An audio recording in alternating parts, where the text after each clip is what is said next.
What's going on, everyone? Welcome into the Cleveland Browns Report by Chat Sports. Matthew Peterson here with a quick news and rumors roundup following rookie minicamp. There's some good stories out there I want to hit on. And then tomorrow's show, speaking of rookie minicamp, we are going to go through some winners and losers coming from the rookie minicamp. So make sure to subscribe so you do not miss that. Now, speaking of subscribing, I just want to give a quick thank you speech to everyone that subscribed to the channel over the weekend. The za'darius Smith trade definitely had a great video that popped off. So I appreciate all of you that subscribed and joined us here at the Cleveland Browns Report. If you have not already, make sure you go ahead and join nearly 20,000 strong.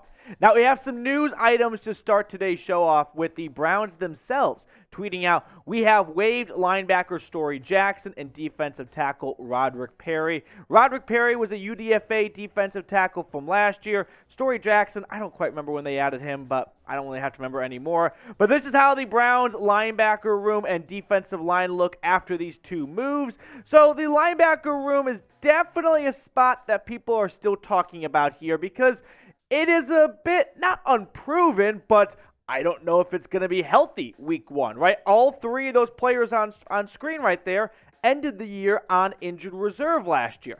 I think the linebacker room this season is going to be the defensive tackle room for last season, where Andrew Berry and the Browns are kind of hoping they can get by with the bare minimum. The difference is Jordan Elliott and Taven Bryan weren't that good of NFL players. Anthony Walker and Taki and JOK are all great NFL players. Like, the talent level is much better than the defensive tackle room, but the health concerns are a lot greater than what the Browns had talent-wise in the defensive tackle position because Taki's coming off a torn ACL, Walker's coming off a torn quad, JOK's coming off a season-ending foot injury. So the injury concerns are pretty fair and a bit concerning, but I'm going to still buy in because of the defensive line, right? What do you need linebackers for when an offense has to keep their running back and their tight end into pass block because Myles Garrett, Dalvin Tomlinson, and za'darius Smith are all coming after Joe Burrow, Lamar Jackson, and Kenny Pickett? And if za'darius Smith needs a 1st and 10 off, boom, you're going to bring on Obo Okoronkwo. Or you have a rookie like Isaiah McGuire who looked good in minicamp. Then you got guys like Alex Wright, 3rd-round pick last year, but hopefully he can benefit a ton from Jim Schwartz. But the point being is, yes, the linebacker room is not where it should be, and I'm a little concerned if people aren't healthy. If everyone is healthy and those three guys play and start the entire season, no issues at all. I'm not quite sold on all three of those guys starting all 17 games. But with the 2 releases made, and the addition of za'darius Smith, just some rough napkin math here, I think that means there is 1 open roster spot. The Browns were at 90 like a week and a half or so ago, and they made some other moves. That was really to get down to 90, actually. But they cut 2 players, and they traded for a player. So if there is 1 open roster spot, does that mean a signing is happening soon? So Brad Stainbrook from the Orange and Brown Report does a great job of covering the team. Tweeted out, Browns creating room to bring in a defensive back per source. Hopefully it's not the same source that said Greg Newsome wanted a trade. Working on the name. Now, Brad Stainbrook also followed that tweet up with this. One potential option could be cornerback Quincy Wilson. The former 2nd-round pick was participating in minicamp as a tryout. So, Quincy Wilson, a 2nd-round pick that just never was able to stay healthy in his NFL career. We're going to look at some other cornerbacks that could be of interest for Cleveland, but let's talk about just adding a cornerback altogether, because when I look at the Browns cornerback room here, I don't think they really need to add any more players, to be honest with you. I like Denzel Ward, Martin Emerson, Greg Newsome, A.J. Green, Thomas Graham Jr., and Cam Mitchell. Like Mike Ford, too. Those are, 7 players, like 7 corners? You really take about 6 to 7 on a roster, so I don't think they really need to add another one unless they don't believe in Cam Mitchell as their nickel guy. Or they want to move Greg Newsome out of the nickel spot for sure. Then they maybe could add another nickel corner. Now, there are some notable free agent corners still out there. Quincy Wilson, as Brad pointed out. Troy Hill is an interesting one. He was on the Browns 2 years ago. Cleveland traded him away for a 5th rounder. maybe they could get him right back and get the player and the pick when it's all said and done. Byron Jones and Marcus Peters, I included them just because they are notable names, and there are a lot of not very notable names still on the streets, but those guys are still out there. I don't expect the Browns to pursue a veteran corner like that. Bryce Callahan, we're going to look at in a moment because he is an interesting target that I would not mind the Browns pursuing. But let me know, who do you want the Browns to sign? I mean, every single time Cleveland makes another acquisition, it feels like they're done, they're set, they've already pushed themselves over the edge. This is an unbelievable offseason. But then they keep churning out more names. So if you want them to get one more player, who would that one more player be? Not to complete this team, it's completed, but to just push it out of bounds and make it an absolute chaotic AFC North. Give me that name down in the comment section.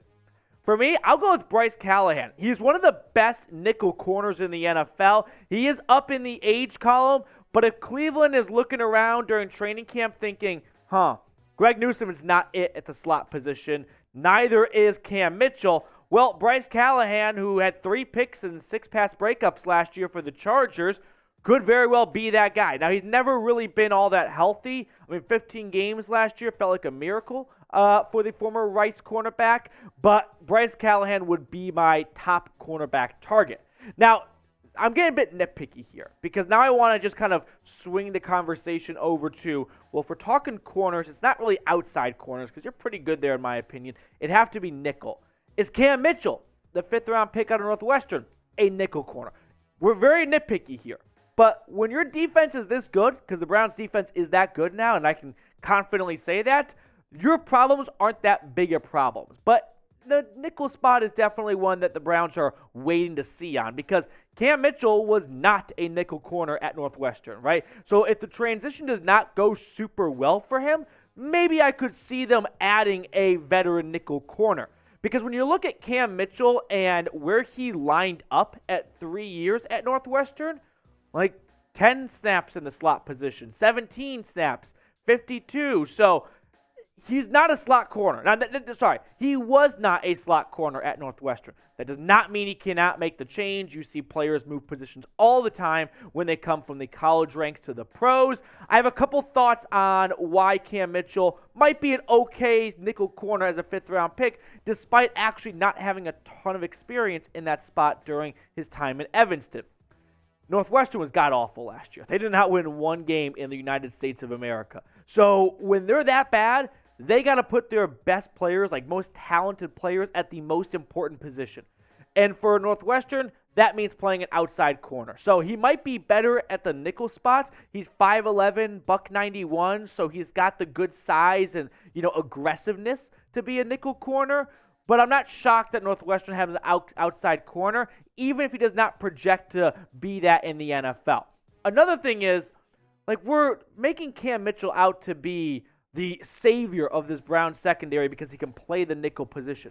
Ladies and gentlemen, he was a 5th-round draft pick, okay? The Browns, in my opinion, probably just saw a good player in round number 5. They go, we like the traits. We didn't expect to see you in round number 5. I don't think they were hunting for starters in round 5 and go, Cam Mitchell, of all the corners remaining, he is the best to potentially start at the nickel spot in 2023. I think they saw a good corner and thought, this could be a good pick down the road. We will thank ourselves for later because you never know when injuries pop up what your depth looks like and who can step into a bigger role. Now, the Athletic's Dane Brugler, he had a big NFL draft PDF, and this is what he said about Cam Mitchell. Mitchell needs to continue and develop his eye discipline to better match up with NFL receivers. But his athleticism, aggressiveness, and smarts give him the scheme versatility that NFL teams desire. He will be ready to compete for NFL starting reps as a rookie. So, like I sort of said earlier, though, to kind of go full circle here, we are really digging deep to find issues with this team, right? Once you added za'darius Smith, there were no more question marks, right? And you didn't really even have a big question mark. You did replace Jadeveon Clowney. You signed Obo. So the Browns went into the season thinking we have our starting defensive line. If we can improve, we're not going to say no. That's the difference between Andrew Berry and a lot of other NFL GMs. A lot of other GMs might go, I've got my starters. I'm going to wait and see how my guys turn out. Andrew Berry goes, I know I signed Obo, but za'darius Smith is better. and it's not going to cost me much to get him. Is this team better with or without Za'Darius Smith? If the answer is with, let's get it done.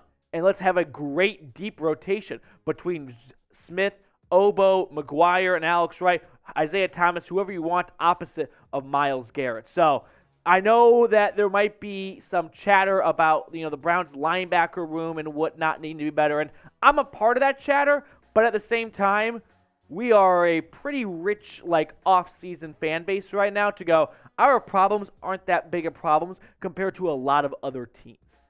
Now, speaking of this Browns defense, YouTube loves when people like the video. They push it to more Browns fans. So if you're looking for a reason to like today's video, how about this? If you are ready to watch this defense sack Myles Garrett, Joe Burrow, Lamar Jackson, whichever quarterback they face in 2023, hit that thumbs up button to like today's video. Now, speaking of this defense, I wanted to look at their PFF ranks from last year just to really get everyone hyped up for the 2023 season. Because look at the PFF ranks for the defensive line. You've got the number 1 and the number 13 defensive end. The number 14 defensive tackle in Dalvin Tomlinson.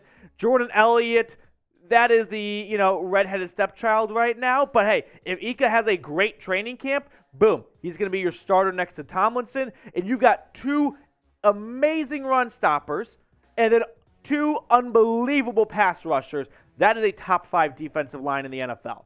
As for the linebacker room, Anthony Walker did not play enough games to qualify, but he ended the year grading out at 82.7 overall. JOK was ranked 13th out of 81, Taki 36. So you had some great linebackers. And then as for your cornerbacks here, Denzel Ward did not have a fantastic season. He definitely took a step back after getting that payday. But with Jim Schwartz, hopefully they get him out of that zone spot and they can get him in more man-to-man, and he can look back and be back to that number 4 pick. Martin Emerson was this team's best cornerback last year in his rookie season.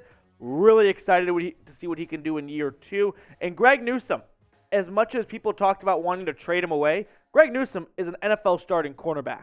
If you have too many good starting NFL cornerbacks, that's a great problem to have. It's going to be a great DB room for Cleveland because the safety position definitely took a facelift in the offseason. You added Juan Thornhill, an upgrade over John Johnson. You added Rodney McLeod for shits and giggles just to have as your third safety. I mean, this safety room is being held back just by the eyes of PFF by Grant Delpit, who ended the year on a very hot note, a very great note, hot streak, whatever you want to call it, compared to how he started the season. So the Browns defense, guys, talk about taking a big step forward this offseason. Andrew Berry heard and understood what this team's biggest needs was, and he addressed it, and then he went the extra mile.